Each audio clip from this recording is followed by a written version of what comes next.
পারবে। তাই ভক্তি জীবনে যদি আমরা যথার্থ অগ্রগতি লাভ করতে চাই, তাহলে আমাদেরকে সত্যগুণে অধিষ্ঠিত হতে হবে। তমগুণে রজগুণে থাকলে ভক্তি জীবন ভালোভাবে অভ্যাস করতে আমরা পারবো না। এই জন্য গৃহস্থর কর্তব্য হচ্ছে সত্যগুণে থাকা।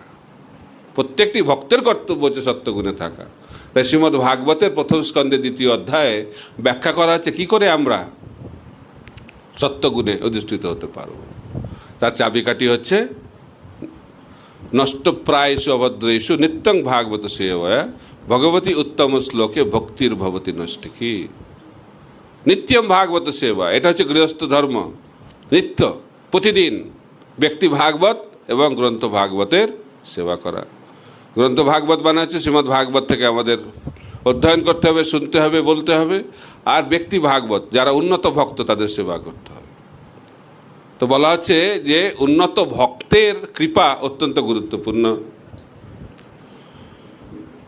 তো উন্নত ভক্ত যারা মহাভাগবত ভক্ত তাদের সেবা যদি আমরা ঠিকভাবে করি, তাহলে গ্রন্থ ভাগবতের রুচি আসবে, শ্রবণ কীর্তনের রুচি আসবে। তো সেই কারণে বলা হচ্ছে ভক্তপদ রজ, ভক্তপদ জল, ভক্তের উচ্ছিষ্ট 3 সাধনার বল। যারা মহাভাগবত ভক্ত, উন্নত ভক্ত, শুদ্ধ ভক্ত, তাদের চরণ রজ, চরণ ধুলি, তাদের চরণ ধৌত, চরণামৃত এবং তাদের উচ্ছিষ্ট মহাপ্রসাদ, এই 3টে যদি আমরা শ্রদ্ধা সহকারে গ্রহণ করি, তাহলে আমাদের জীবন পরিবর্তিত হয়ে যাবে। উদাহরণ নারদমুনি। নারদমুনি দাসীর পুত্র, কিন্তু ভক্তি বেদান্তদের উচ্ছিষ্ট গ্রহণ করে তৎক্ষণাৎ সমস্ত জাগতিক যা আসক্তি থেকে মুক্ত হয়ে শ্রবণ কীর্তনের প্রতি আসক্ত হয়ে পড়লেন। এটা হচ্ছে শুদ্ধ ভক্তের প্রভাব।